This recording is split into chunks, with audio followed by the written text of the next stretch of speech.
our first technical ceasefire. UST leading in the number of sets. Glad you're watching us, or either on NBN or through our streaming. Yeah, that's too long, too long.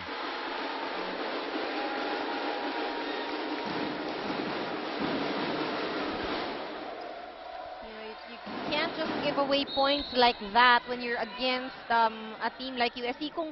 Kung babalikan nila yung third set, they were up, they had a big lead, yes. And then all of a sudden, nakahabol itong UST. And it is exactly what's happening here.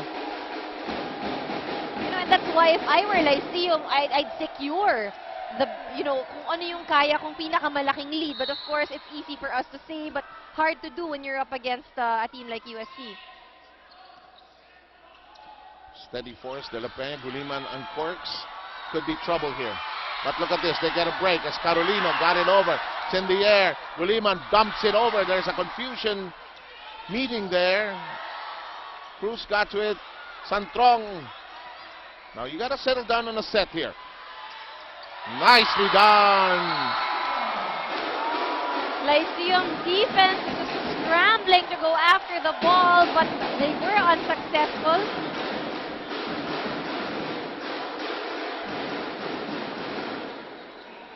Axel, our official outfitter here in the Shakey's V-League. Willette Ponce de Leon's filling in for Shakta Dos Santos. Her team roaring back, and she enjoyed that moment. She's not showing it. She's all poised, but her right hand was clenched. And she said, "Gotcha!" Let's listen in to Lyceum. Hindi mo kinuha. Ba't mo hindi kinuha? Kasali ka! Kasali ka! Sali ka! Kahit mabubo ka! Away ka eh. Eto, ayan o. Ikaw receiver. Ayan ka. Batok ka, receiver. Harapan mo yun. Nakadiretso ka sa kanya, huwag kang tumakilid. Nakatabilis ka eh. Nasento sa kayo, takilid ka. Kung nakaharap ka, isuwa yan. Tara!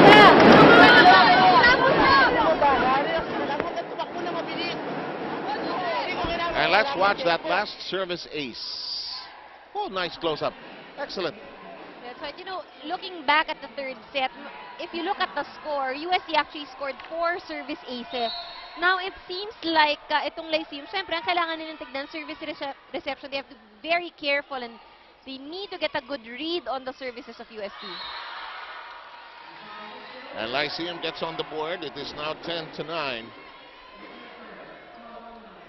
Alam mo, when you're handling a difficult serve, you've got to control it so well to be able the second ball, prepare for the second ball of the setter. That's easier said than done. Pag floater, dapat sinasabi i-absorb mo ng konti para hindi mabilis yung dating ng bola. This crowd bristling with excitement when Balse flies into the air. Tabaquero. That is handled well. No problem for Maizo. Santrong with the runner. They want to go to Balse. Very simple drop ball from Ging Balse, scoring that point. Again, keep in mind, winner marches into the finals against San Sebastian. San Sebastian winning in 2 games against Ateneo.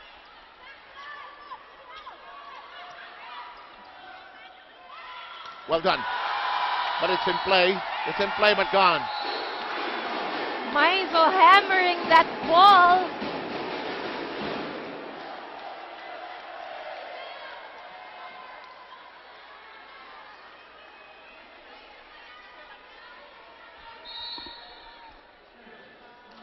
The other UST players rushing for some ice for Curato. May have hurt herself. Anyway, in the meantime, we've got UST beginning to pull away here. So, although Jessica Curato, if I may just mention, did an excellent job in the back line for UST. Here's Balse's serve. Tabafunda rushes to it. Artates. Oh, yes. Maizo getting that through the 2 tall blockers of Lyceum.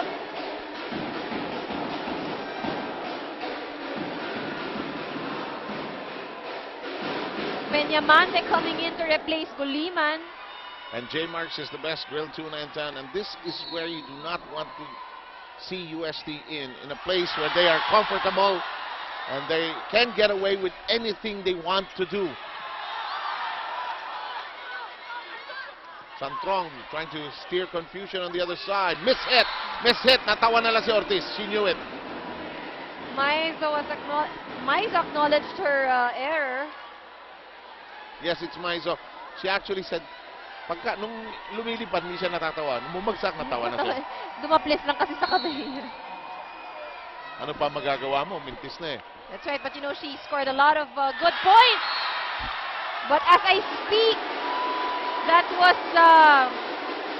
I should say, a very bad service error coming from Lyceum. Iba kasi kung mag-outside eh. Pag nag-outside, baka kunin ng kalaban. But, you know, in that case, it was very clear. And looking at the service faults of Lyceum, 14 all throughout this game. Medyo malaki-laki na yun.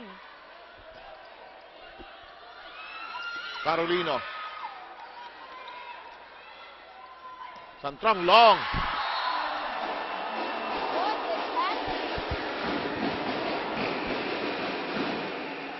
UST with all smiles as we go into the second technical timeout.